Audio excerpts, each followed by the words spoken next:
Ladies and gentlemen, hey, hi, how you doing? Welcome back to the channel. Thank you so much for stopping by. I've been putting in the time, putting in the work on MW2 so far, grinding out all the weapons in the game. And right now, I've gone through and max leveled every single gun we have available, which is the only way to get every single attachment in the game. And today, I wanted to break down the best attachments in every single weapon category or every single attachment category. That way you guys know exactly what to look for when it comes to building your loadouts. Right now, there's a few different ways to go about this. Certain guns are going to have the basics. Muzzle, barrel, laser, so on and so forth. Other ones are going to have some additional options, primarily the snipers here that have the options for comb, which is just behind the face cam, then also bolt as well. So we'll be going through all these categories here, starting first with the muzzles. And I want to make it very clear that as we go through this, especially with how the game works right now, using 5 attachments on a setup is not necessary like it has been in the past. While you certainly can, and you can build just a super balanced setup with 2 attachments for speed, 2 attachments for control, and an optic,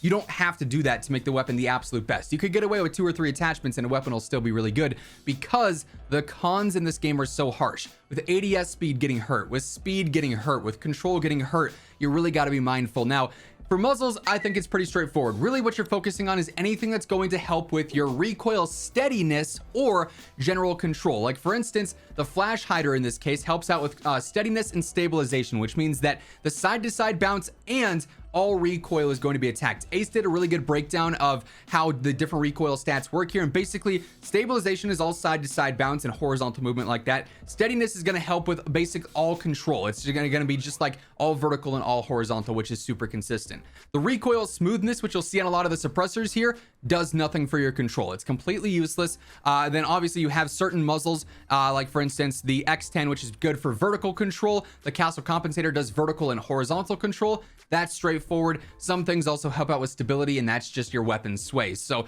really for muzzles, you want to focus on anything that's going to help out directly with vertical or horizontal control, just like this, or something that's going to help out with recoil steadiness. So that's the pros that you're looking for there.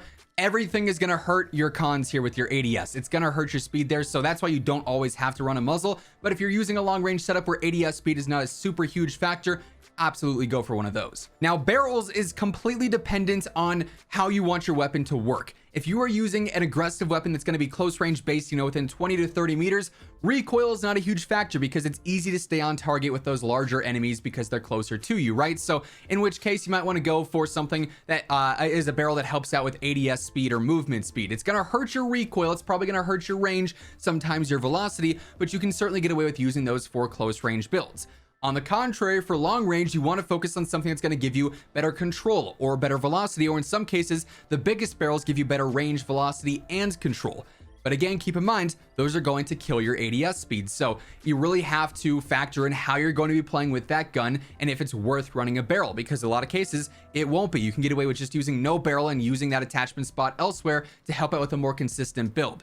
Sure, you might lose out on a little bit of range, a little bit of extra control, but that's not something you can't gain elsewhere.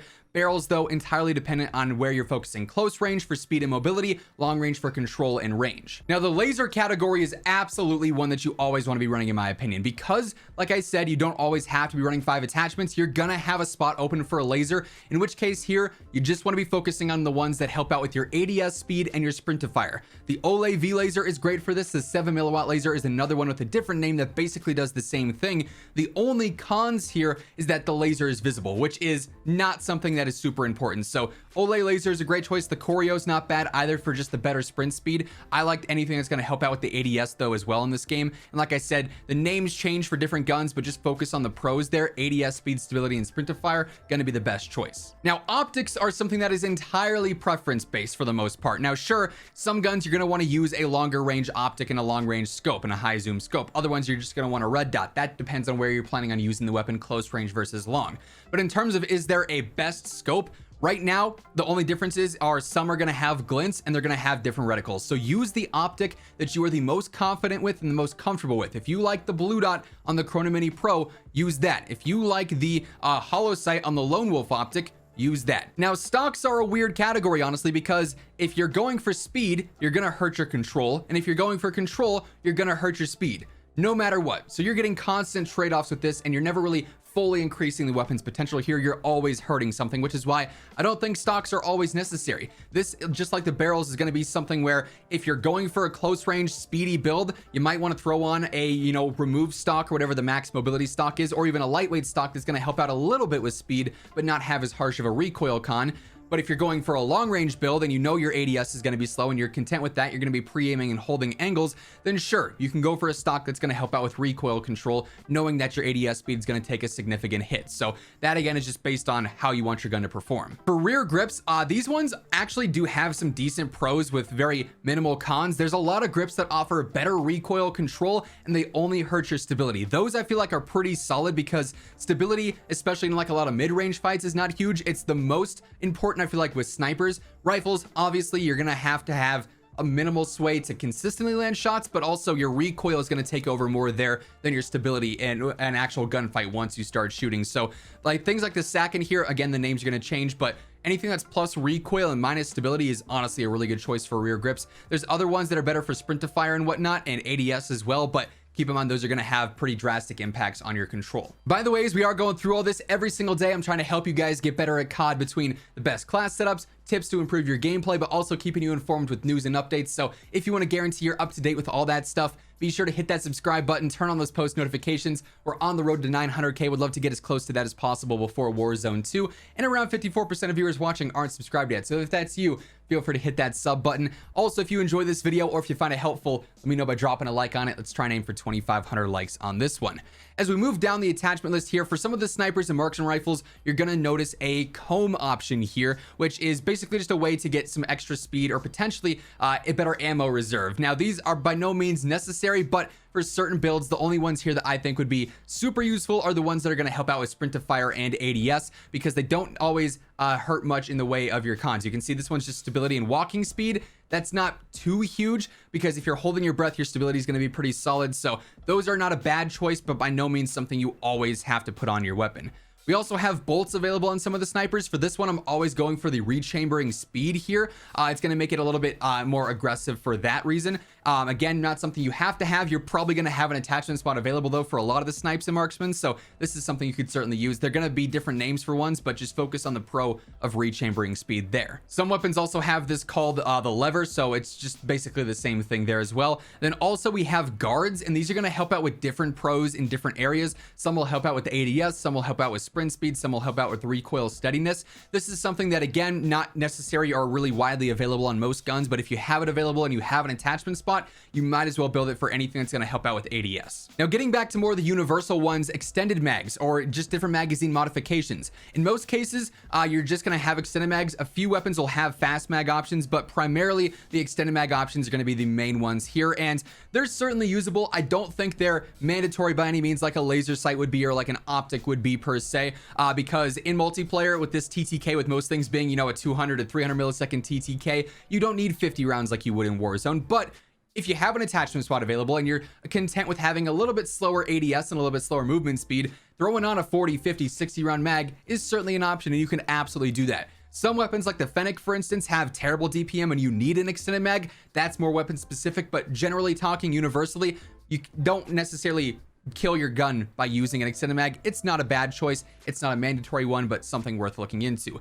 Ammunition upgrades in this game, especially for multiplayer, don't feel super worthwhile because a lot of them are going to hurt your range or your velocity or your control. I do think in certain cases, using something like high velocity for better velocity, if you're playing on a long range map or with a long range gun and you need long shots, that's usable. You know, some of the crippling power upgrades for snipers could be decent, but overall, I don't feel like these are necessarily all that useful in a lot of cases because they're going to hurt your gun regardless. But high velocity, I feel like, is probably the best bet out of most of these. And then finally, we get to underbarrels, and it's going to be a similar situation to the muzzles where we started, where you want to focus on steadiness, you want to focus on general control. Now, a lot of these are going to help out with hip fire, for instance, or recoil stabilization, which is that side-to-side bounce. So weapons that have a lot of horizontal movement, you could definitely get away with using something like the Gravedigger, like the Ripper, like the Clean Shot, for instance. Other weapons, though, are going to be based more around general control.